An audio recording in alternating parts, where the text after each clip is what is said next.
All right, so it's 2:30 in the morning, and I've just had what's probably the worst idea I've ever had. So what I have here is a very, very, very dead PCB. I've done extensive testing. The main microcontroller is shot, and I'm going to take it off and replace it with a new one. Um, but I don't have a reflow oven, so instead, we're gonna do this, and it's really not a good idea. So I've got a thermistor on my on my oscilloscope on my multimeter here, and this actually has some pretty involved. You can probably see the lights flicker there.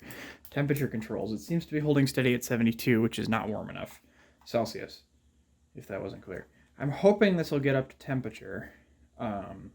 Now, I must admit, this idea didn't come from nowhere. I saw a YouTube thumbnail of another guy who appeared to be doing it on a 300 watt or 3000 watt iron, which, if you live in the States, like I do, isn't really an option because our grid only goes up to, our 15 amp breakers only do 100 or 1500 watts. 1700, or, sorry.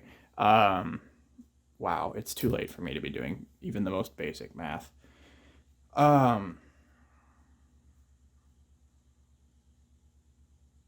Sorry, okay. So the ideal temperature for reflow is like 180 C.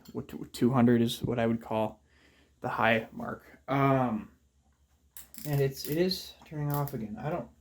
It's not really meant to be used like this. And I think we're approaching the top of the heat curve here. 170. All right, so we are leveling out. I'm just curious here. How high will it go? About there. So that actually, maximum heat might be pretty much perfect for reflow. We'll see as the heat dissipates from the heat source to the thermistor how high it gets. 195 appears to be the maximum. And once I put some more mass on there, it's going to obviously lose some of that. So we might try this. I'll try something a little easier to pull off first. I'll grab. I probably want tweezers, to be honest. If you can't tell, my experience with this is pretty limited. This is definitely a bad idea. I just want to make that, and I'm aware of that fact. I just want to make that clear. Temperature is dropping back to 189. So we'll see how big the control loop is on that, or how wide the, because it's just a thermal expanding contact, right? It's nothing involved. There's no thermistor in this bad boy. So we'll see how precise that is.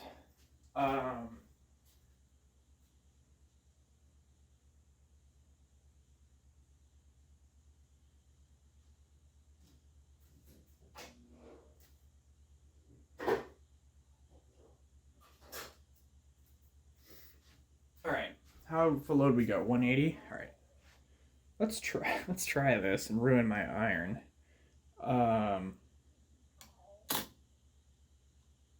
It's a pretty thick PCB with a lot of contacts, so I'm curious then. Obviously it'll take a minute. And the temperature did drop pretty significantly almost immediately, which means thermal energy is being transferred into the board. I'd like to try pulling something really simple off first, like just some headers, if nothing else, right? Oh my God.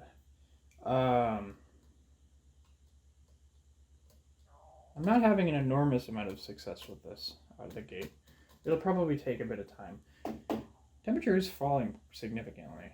Not that much, but enough to be notable. Stomach's making all kinds of noises. It knows that this is a bad idea. So, yeah, let's start with these headers just because they're non-critical. Still nothing. We're at maximum temperature here. Yeah.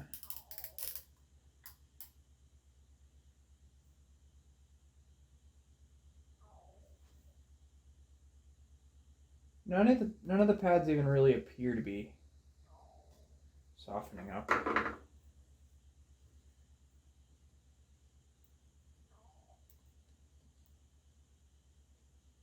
No, that's not wanting to come off either.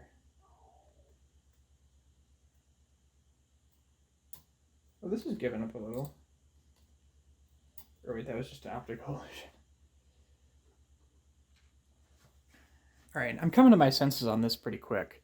I think I'm going to stop for now. Oh, the iron just turned back on, though. Oh, and then immediately back off.